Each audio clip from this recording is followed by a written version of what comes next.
నమస్తే తెలుగు న్యూస్కి స్వాగతం. నేను రూపానాథెళ్ళ. ఈరోజు మనతో పాటు స్టూడియోలో టీడీపీ జాతీయ నాయకులు బిజినెస్ పర్సన్ ఫైట్ బ్రాండ్ ఆర్యు రెడ్డి గారు ఉన్నారు. వారిని ఆహ్వానిద్దాం. సార్ నమస్తే. నమస్కారం. తిరుమల శ్రీవారి లడ్డూ ప్రసాద్ కల్తీ విషయంలో చంద్రబాబు నాయుడు గారు కోట్ల మంది మనోభావాలు దెబ్బతీశారు ఈ విషయాన్ని బయటపెట్టి అని చాలామంది ఆరోపిస్తున్నారు. మీరు చెప్పండి, టీడీపీ నాయకులుగా ఈ విషయంపై మీరు ఎలా స్పందిస్తారు? ఎవరో చాలా మంది అండి. రోజా వచ్చింది నిన్న మీడియా ముందుకి. అసలు దీక్ష చేయాలి. రోజా ఎవరండి? ఒక బ్లూ స్టారే కదండి. అశ్లీల సినిమాలు నటించే అశ్లీల నటే కదా ఈమె. ఈ అశ్లీల నటి కూడా మాట్లాడేస్తూ ఉంటుంది. బ్లూ స్టార్ నుంచే కదా వచ్చినావు. ఒక బ్లూ మీడియాలో పార్టీలో ఉన్నావు, ఒక బ్లూ పార్టీలో ఉన్నావు, బ్లూ మీడియాలో ఉన్నావు. నువ్వు ఒక బ్లూ స్టార్వి. అప్పుడప్పుడు వస్తూ ఉంటావు నువ్వు. 5 సంవత్సరాలు గత ప్రభుత్వంలో అధికారంలో ఉండి ఒళ్ళు బలిసిపోయి కళ్ళు చిన్న అయిపోయినట్టున్నాయి ఈ రోజాకి. ఎందుకంటే బ్లూ స్టార్ కదా. బయటకు వస్తే పైన ఒక 3 మీటర్లు కొప్పేసుకొని 3 మీటర్లు మొహానికి ఇంత మేకప్ వేసుకొని ఒక 3 మూతలు రంగు తీసుకుంటే కానీ నువ్వు బయటికి వచ్చి నువ్వు మాట్లాడలేవు. ఇదే మేకప్ తీసుకొని నువ్వు ఇంటికి వెళ్ళు. నీ ఇంట్లో వాళ్ళు గుర్తుపడతారేమో చూస్తారు రోజా. నువ్వు తెలుగుదేశం పార్టీ కోసం మాట్లాడుతూ ఉన్నావు. నువ్వా తిరుమల తిరుపతి దేవస్థానం కోసం మాట్లాడుతూ ఉన్నావు. టూరిజం మంత్రిగా నువ్వు ఎన్ని బ్లూ యాషాలు వేసావో ఈ ఆంధ్ర రాష్ట్ర ప్రజలకు కానీ తెలుగు ప్రజలందరికీ కూడా తెలుసు. ఒక టూరిజం మంత్రిగా నువ్వు ఎన్ని పోల్ డ్యాన్స్ లేపించావో, విశాఖపట్నంలో క్రూజ్ అని పేరు చెప్పి అక్కడ ఎన్ని పోల్ స్టేషన్లు వేయించావో, నీ గుట్కాగాడితో కలుపుకొని, నీ ముసలోడితో కలుపుకొని నువ్వు ఎన్ని వేషాలు వేసావో ఆ వేషాలన్నీ ముందు దానికి సమాధానం చెప్పు. ఈరోజు ఆంధ్ర రాష్ట్రానికి ముఖ్యమంత్రి నారా చంద్రబాబు నాయుడు గారు ఆ విషయం మర్చిపోతున్నామో. ఎందుకంటే నీకు గత 5 సంవత్సరాల్లో నువ్వు తిన్న తిండి వల్ల చెప్తాను అడ్డదిడ్డంగా బలిసిపోయి ఉన్నావు. ఆ నువ్వు బలిసిపోయి మాటలు మాట్లాడుతూ ఉన్నావు. ఈ ఆంధ్ర రాష్ట్రానికి ముఖ్యమంత్రి నారా చంద్రబాబు నాయుడు గారు ఈ ఆంధ్ర రాష్ట్రంలో ఏ సంఘటన జరిగినా సరే ముఖ్యమంత్రిగా బాధ్యత తీసుకుని తన భుజాస్కంధాల మీద వేసుకుంటా ఉన్నారు. 5 కోట్ల మంది ప్రజల తరపున ఆయన ముందుగా ప్రతినిధిగా ఉండి ఆయన ముందు నిలబడతా ఉన్నాడు. దానికి నువ్వు సంతోషించాలి, దానికి అభినందనలు చేసింది పోయి నువ్వా అవాకులు చెవాకులు పెళ్తా ఉన్నావు. ఈరోజు చేసిన దుర్మార్గం ఏంటి, మాట్లాడాల్సింది ఏంటి? నువ్వు నగిరి ఎమ్మెల్యేగా ఉండి టూరిజం మంత్రిగా ఉండి తిరుమల తిరుపతి దేవస్థానంలో ఎన్ని అవకతవకలు చేశావో, శ్రీవాణి ట్రస్ట్ పేరు చెప్పి ఎంత డబ్బులు నూకేశావో, విఐపి లెటర్స్ అని చెప్పి నీ యొక్క లెటర్ని నువ్వు ఏ విధంగా అమ్ముకున్నావో, నీ అన్యులైనటువంటి నీ అన్న తమ్ముడని పేరుకు వరుసలు పెట్టుకొని పిలిచి వాళ్ళ వెనకాతల చీకటి వ్యవహారాలు ఎన్ని చేశావో నగిరి ప్రజలు తెలుసు. కాబట్టే ఈ ముసలిదాన్ని ముళ్ళకంపతో కొట్టినారు. ముళ్ళకారుతో కొడితే కనీసం ఈ 3 నెలలు కూడా ఎక్కడ ఉందో ఎక్కడికి పారిపోయిందో కూడా తెలియని బ్లూ స్టార్ ఈరోజు గౌరవ నారా చంద్రబాబు నాయుడు గారు గ్లోబల్ నాయకుడి మీద నువ్వు మాట్లాడుతూ ఉన్నావు. అంటే ఈ వ్యక్తులందరూ ఎలాగుంటుందంటే ఒక పెద్ద వ్యక్తిని మాట్లాడిస్తే మేము పెద్దలు అయిపోతాం అనుకుంటా ఉన్నారు. రోజా నువ్వు తెలియదుగో, ఆకాశం మీద ఉమ్మేస్తే అది నీ మొహం మీదే పడుతుంది. చంద్రబాబు నాయుడు గారు అంటే ఈరోజు హిమాలయాలంత ఎత్తు. ఆయన్ని చూడాలంటే తల ఎత్తుకొని చూడాలి. ఆయన శిఖరం లాంటి వ్యక్తి. నువ్వు ఆయన కోసం మాట్లాడుతూ ఉన్నావు. నువ్వు చేసిన కర్మలకి, మీరు చేసిన పాపాలకి, నీ యజమాని చేసిన పాపాలకి ఈరోజు 5 కోట్ల మంది ప్రజలే కాకుండా యావత్ భారతదేశంలో ఉండే ప్రజలు, ప్రపంచంలో ఉండే స్వామివారి యొక్క భక్తుల మనోభావాలని దెబ్బతీసింది మీరు. పవిత్రమైన లడ్డూని అపవిత్రం చేసింది మీరు. తిరుమల తిరుపతి దేవస్థానాన్ని అప్రతిష్ట పాలు చేసింది మీరు. ప్రతిష్ట గల తిరుమల తిరుపతి దేవస్థానం కదండి, ఎప్పుడో శ్రీకృష్ణదేవరాయలు నిర్మించిన దేవాలయం. కోటాను సంవత్సరాల కింద ఆయన స్వయంభూగా నిలిచిన దేవాలయంలో ఈరోజు మీ యొక్క అధికార దాహంతో, ధన మదంతో, కండ కావరంతో ఎన్ని విధాలుగా అవతాకులు చేశారో దానికి నిదర్శనే ఈరోజు శ్రీవారి యొక్క లడ్డూ ప్రసాదం మీద ప్రభావం చూపిస్తూ ఉంది. ఈ ప్రతిష్ట ఎవరికి పోతుందండి? ఆంధ్ర రాష్ట్ర ప్రజలది కాదా? భారతదేశంలో ప్రతి ఒక్కరు కూడా ఇష్టమైన దేవుడు తిరుమల తిరుపతి దేవస్థానం. ఏ మూల నుంచి చూసుకున్నా కూడా, కాశ్మీర్ నుంచి కన్యాకుమారి వరకు తీసుకుంటే కనుక ప్రతి రాష్ట్ర ప్రజలు కూడా ఎన్నో వ్యయ ప్రయాసాలు పడి ఈరోజు తిరుమలకి కాలినడకన కానివ్వండి, వివిధ మార్గాల్లో తిరుమలకు వచ్చి దర్శనం చేసుకుంటారు కేవలం 1 సెకండ్ యొక్క దర్శనం కోసం. అట్లాంటి యొక్క భక్తుల మనోభావాలని కూడా మీరు దెబ్బతీసి కూడా ఈరోజు మీరు ఉల్టాచూరు కొత్త వాళ్ళకో దాంటి అన్నట్టుగా దొంగ అన్నట్టుగా ఈరోజు మీరు మాట్లాడుతున్నారంటే మిమ్మల్ని ఏమిచ్చి కొడితే మీకు బుద్ధి వస్తుంది, లేదా మీకు ఏది తినిపిస్తే మీకు జ్ఞానం వస్తుందో మీకు అర్థం కావట్లేదు. కాబట్టి వీళ్ళు చేసే యొక్క చర్యలకి ఖచ్చితంగా వీళ్ళు శిక్ష అనుభవించాలి. కాబట్టి దాన్ని డైవర్ట్ పాలిటిక్స్ చేస్తూ ఉన్నారు. అంటే ఈ యొక్క విషయాన్ని దారి మళ్లించే దాంట్లోనే అప్పుడప్పుడు పుట్టుకొస్తూ ఉంటుంది ఈ బ్లూ స్టార్. అరే ఇతరాత్ర కానీ ఆ యజమాని ఏమంటాడు, ఆ యొక్క పార్టీ యొక్క యజమాని ఉన్నాడు కదా, ఈమె కూడా అధికారులు ఉన్నప్పుడు చెప్పింది కదా, జగనన్న కట్టు రోజన్న పట్టు అని. జగనన్న కొట్టు రోజక్క పట్టు. ఆయన ఏం కొడతాడో ఏమేం పడతాడో ఆ పట్టు ఈ సంగతి వీళ్ళిద్దరికీ ఇంటర్నల్గా మాకు తెలియాలి. ప్రజానీకంలో ఉన్నాయి కదా. సో కాబట్టి ఆ జగనన్ని ఏం కొడతాడో, బుల్లెట్ కన్నా ముందు వస్తాడన్నాడు, పిస్టలే లేదు, ఈ పిట్టలతో ముందే వచ్చేస్తాడంట, ఈ యొక్క ఆటినరాని చెప్తా ఉంటుంది.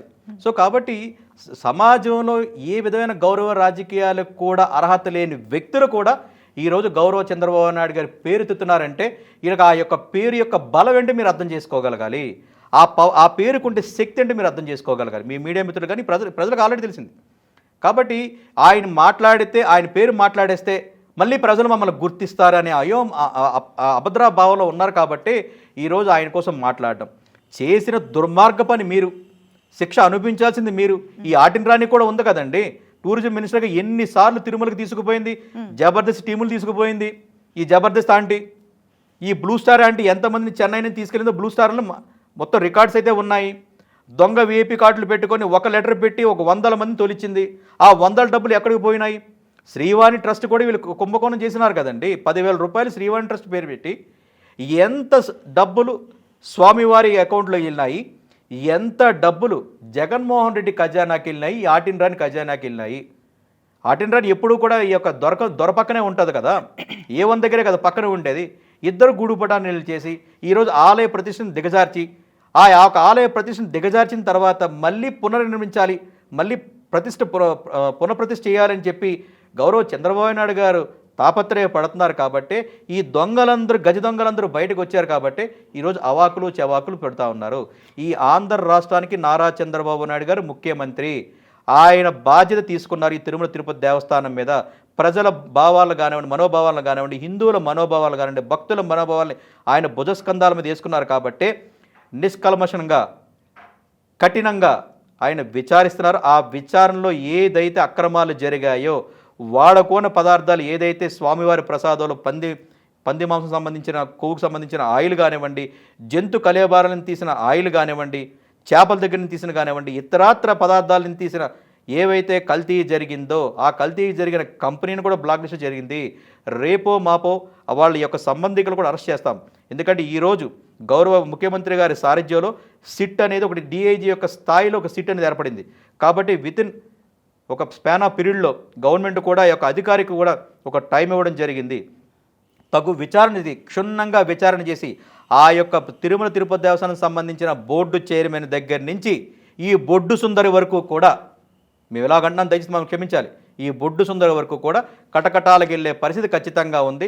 వీళ్ళందరికీ కూడా హిందువులు కానివ్వండి, హిందూ యొక్క ధర్మాన్ని పాటించే వ్యక్తులు కానివ్వండి, భక్తులు కూడుకున్న డిమాండ్ ఏంటంటే ఎవరైతే శ్రీవారికి మహాపాపం చేశారో వాళ్ళకి మరణశిక్ష వేయాలని చెప్పి ఈరోజు ప్రజలు ముక్త ఖండంతో వేసినారు. కాబట్టి వీళ్ళకి ప్రజా సంఘంలో ఆల్రెడీ వీళ్ళకి శిక్ష పడింది. రేపు దైవ సన్నిధానం జరుగుతుంది. న్యాయస్థానాల ద్వారా చట్టపరంగా వీళ్ళకి తగినంత శిక్ష తీసుకొని ఈ యొక్క ఆంధ్ర రాష్ట్ర ప్రజల్ని కానివ్వండి, తిరుమల తిరుపతి ప్రతిష్ఠని మళ్ళీ పునరుద్ధరిస్తామని మీ ద్వారా తెలియజేస్తూ ఉంటాం. నిన్న రోజా ప్రెస్ మీట్లో ఇంకో మాట కూడా అన్నారండి. అంటే ప్రాయశ్చిత్త దీక్ష పవన్ కళ్యాణ్ గారు చేస్తున్నారు, అసలు చేయాల్సిన చంద్రబాబు కదా, పాపం చేసిన చంద్రబాబు అయితే ప్రాయశ్చిత్త దీక్ష పవన్ కళ్యాణ్ చేయడం ఏంటి అని. దుర్మార్గమైన ఈ మనుషులు ఎంత దుర్మార్గంగా మాట్లాడతారంటే, గత 2019, 2022 ఏ ప్రభుత్వం ఉంది? యువజన శ్రామిక రైతు పార్టీ కదా, ఈ శృంగార పార్టీయే కదా, యువజన శృంగార పార్టీకి సంబంధించి ఈ శృంగార తారే కదా, దాంట్లో మంత్రిగా ఉంది. ప్రాయచిత్తం చేసింది ఎవరు? దుర్మార్గం చేసింది ఎవరు? ఈ కల్తీ చేసింది ఎవరు? మీ దుర్మార్గుడే కదా, నువ్వు కూడా దాంట్లోనే ఉన్నావు కదా, నీ క్రైస్తవుడేగా చేసింది. దీనికి ఈరోజు మీరు చేసిన పాపానికి ఈరోజు పశ్చాత్తాప పడాల్సింది పోయి, ప్రక్షాళన చేయాల్సింది పోయి, ప్రక్షాళన చేసిన వ్యక్తుల మీద మీరు ఎదురుదారి చేస్తున్నారంటే మీరు నోరులా లేకపోతే మీ మురుకు కాలంలో కూడా తెలియట్లేదు. ఈరోజు గౌరవ ఉప ముఖ్యమంత్రి గారు పవన్ కళ్యాణ్ గారు స్వచ్ఛందంగా బయటకు వచ్చి ఒక హిందువు అండి, ఆయన హిందువుల యొక్క ప్రతినిధిగా ఈరోజు ముందుకు వస్తూ ఉన్నాడు. ఈరోజు ఏ స్వామీజీలు చెప్పి గత 2024 వరకు 1924 వరకు కూడా ఈ ప్రభుత్వంలో మేము హిందూ మతాన్ని ప్రోత్సహిస్తామని చెప్పి స్వామీజీలుగా ఒక సన్యాసులు సన్యాసి వ్యవహారాలు చేసిన వ్యక్తులు ఈరోజు బయటకు రాకుండా ప్రజలు గెలిపించిన ప్రజాప్రభుత్వం తరపున వ్యక్తి ఈరోజు ఉప ముఖ్యమంత్రి గారు దీక్ష చేస్తూ ఉంటే దాన్ని వక్ర మార్గాన్ని పెట్టి ముఖ్యమంత్రి గారు చేయాలి కదా అంటున్నారు. ఈ యొక్క బ్లూ స్టార్ కూడా మేము చెప్తా ఉన్నాం, ముఖ్యమంత్రి గారు ఈ రాష్ట్రానికి పెద్ద తలకాయ. దానికి ఎప్పుడైతే ఈ యొక్క కార్యక్రమం జరిగిందో, మీరు చేసిన దుర్మార్గం ఎప్పుడైతే బయటపడిందో ఆలయాన్ని సంప్రోక్షణ చేయడం మొదలుపెట్టినారు. అది ఈ రాష్ట్ర ముఖ్యమంత్రి గారే. అది గుర్తుపెట్టుకోవాలి. నీ మంద శరీరం నీకు అర్థం కాదు కదా. అదే చెప్తావు, ఇందాక కూడా అదే చెప్పినాం, గతంలో కూడా అదే చెప్పినాం. నీ 5 సంవత్సరాలు కూడా అవినీతిమయంతో, అవినీతి తిండి తినంతో నీకు ఒళ్ళు పెరిగిపోయి కళ్ళు చిన్న అయిపోయినాయి.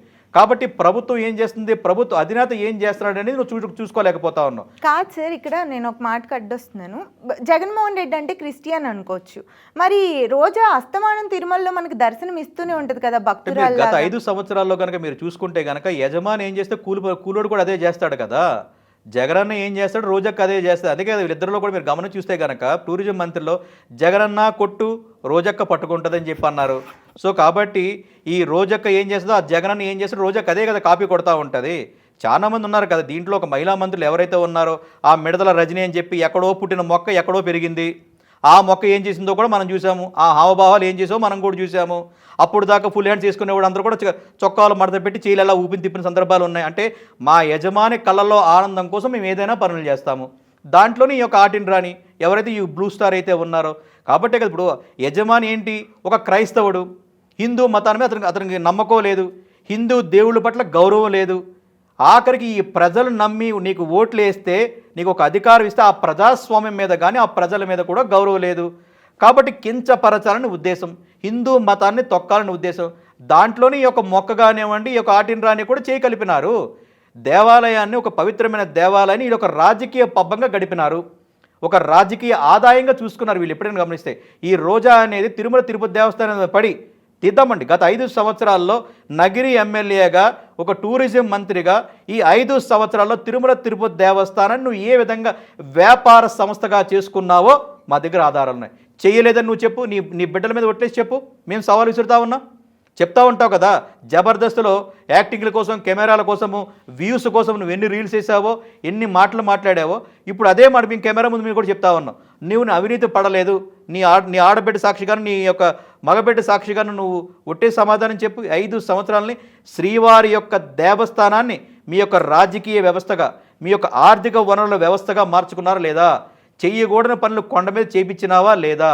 సో ఇవన్నీ కూడా ఆధారాలు బయట పడతాయనే ఉద్దేశంతోనే రాజకీయ ఎదురుదాడి చేశారు. వీళ్ళకి ఎలాగో రాజకీయ సమాధి కట్టేశారు ప్రజలు.